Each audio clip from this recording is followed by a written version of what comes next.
प्रदेश स्वास्थ्य मितानिन संघ का अनिश्चितकालीन हड़ताल। दो सूत्री मांगों को लेकर बैठे धरने पर, कहा मांग पूरी नहीं हुई तो लोकसभा चुनाव पर होगा इसका असर। छत्तीसगढ़ मितानिन संघ द्वारा धमतरी के गांधी मैदान में दो सूत्री मांगों को लेकर अनिश्चितकालीन हड़ताल पर मितानिन संघ रायपुर धरने पर नजर आ रहा, जिसकी वजह से स्वास्थ्य सेवाओं में असर निश्चित ही पड़ेगा।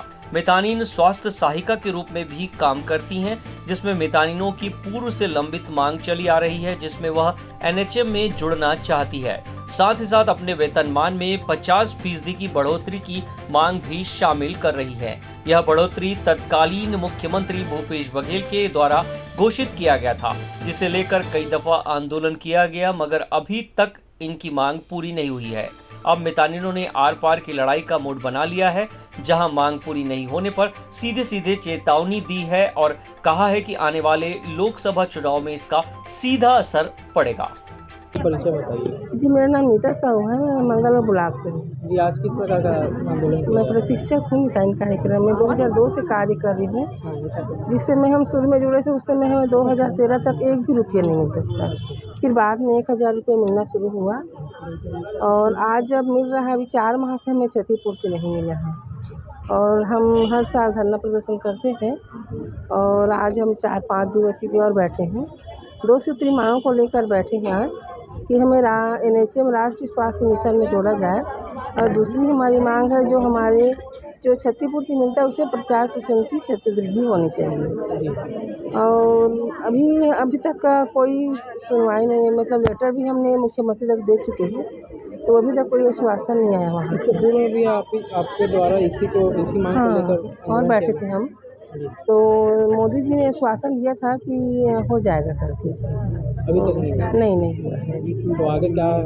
आगे अभी हम तो धरना प्रदर्शन में हैं, अगर सुनवाई हो जाए तो ठीक है, नहीं तो हमारा हड़ताल जारी रहेगा। लोकसभा चुनाव सामने, उसको प्रभाव पड़ेगा आप लोग? हाँ, पड़ेगा प्रभाव, कैसे नहीं पड़ेगा। हमने तो मोदी जी का जब वो वादा किए थे तो हमने भी उनका वादा पूरा किया, उनको जिताया भी, सामने उनका सभी जगह उनका मतलब शासन, मतलब नीचे से ऊपर तक उनको बिठाए हैं। तो आगे भी हम सोच रहे हैं कि हमारी अगर मांग पूरी होगी तो मोदी सरकार आगे और आएंगे। अगर आप लोग हड़ताल में तो कितना प्रभाव पड़ेगा कार्य? अभी हड़ताल में तो बहुत ही ज़्यादा प्रभाव पड़ेगा, बहुत ज़्यादा ही, क्योंकि अभी इतना काम अभी चल रहा है, कुष्ठ सर्वे चल रहा है और अभी पल्स पोलियो भी चला और हमारा काम तो लगातार निरंतर रहता है। डिलीवरी है, गर्भवती का जांच है। अगर बीच में हमने पिछली बार हड़ताल किया था तो उसमें बहुत काम प्रभाव पड़ा, बहुत माताओं की मृत्यु हो गई, बच्चों की मृत्यु हो गई। हमने 1 महीने हड़ताल किया, उसमें बहुत ही नुकसान हुआ। तो अगर मोदी जी जल्द से जल्द अगर हमारी मांगों पूरा कर दे तो हमें हड़ताल करने की ज़रूरत ही नहीं है। 4-5 दिन का बस धरना प्रदर्शन है, अगर उसमें हमारी मांग पूरी हो गई तो हमें हड़ताल की कोई ज़रूरत नहीं। मैं श्रीमती कलिंदी साहू, जिला में मैं उपाध्यक्ष हूँ संघ के। आज किस प्रकार का आप लोग के द्वारा आंदोलन यहाँ किया जा रहा है? हमारा आंदोलन ये है कि जो हमारे प्रदेश स्तर पे 2 सूत्रीय मांग है, जिसमें पहला है एनएचएम में जोड़ने के लिए और दूसरा है 50% वृद्धि, जिसमें जो घोषणा पत्र में जो वर्तमान में जो मुख्यमंत्री विष्णुदेव सहाय के माध्यम से घोषणा किए थे, उसी को हम लोग ध्यान आकर्षित कर रहे हैं। जी, ये जो आपका आंदोलन है, इसमें पूर्व में भी आपके द्वारा यही मांग को लेकर आंदोलन किया गया था या ये अलग है इससे? पूर्व में भी हम लोग किए थे, तो इसी पे किए थे। एनएचएम के लिए तो हम लोग पूर्व में भी किए थे और जो उस समय भी किए थे, लेकिन मांग पूरा नहीं हो पाए। और जो 50% वृद्धि जो अभी पूर्व में जो मुख्यमंत्री है उसने अपने घोषणा पत्र में लिखे थे, तो उसी को हम लोग इसमें जोड़े हैं, ताकि पिछले सरकार ने जो वादा किए थे तो भूल गए, तो हम जो वर्तमान में जो सरकार है वो भूल ना जाए, इसलिए हम लोग उनको ध्यान आकर्षित करने के लिए 50% जो वृद्धि है उसको जोड़े हैं हम लोग। ये आगामी जो आंदोलन है वो अनिश्चितकालीन है कि कुछ दिन करेंगे? नहीं, इसमें अनिश्चितकालीन नहीं है।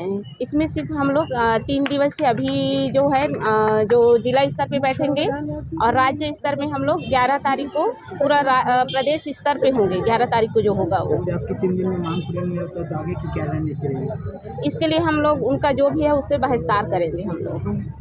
आगे लोकसभा चुनाव में लोकसभा चुनाव है तो आगे भी हम लोग प्रदेश स्तर पे बैठक करके क्या इसका प्रभाव पड़ेगा लोकसभा चुनाव में?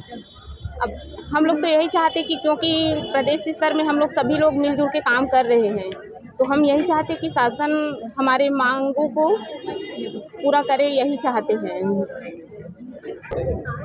मेरा नाम दीप्ति भी है। मैं ग्राम डाभा से आई हूँ जन दर्शन के लिए, और हम लोग हमारी मांगे पूरे करने के लिए यहाँ पर आए हैं धमतरी ज़िले में गांधी मैदान के चौक में।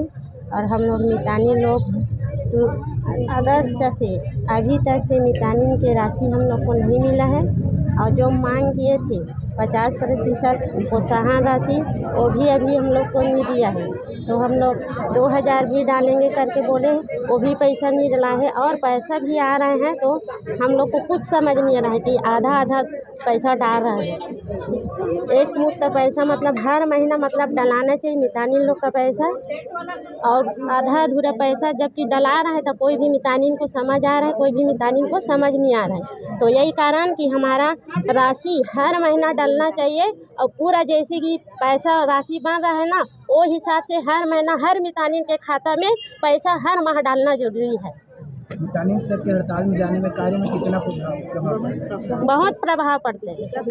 अभी टीकाकरण है, हम लोग टीकाकरण का छोड़कर यहाँ पर अपना रोजी मजदूरी छोड़कर यहाँ पर हम हितग्राही लोग, कई लोग हितग्राही लोग टीका लगाने के लिए फ़ोन लगाए थे हम लोग के पास, तो वो चीज़ को काम को छोड़कर हम लोग यहाँ हम लोग हड़ताल में बैठे हैं। धमतरी से राजू दीवान की रिपोर्ट।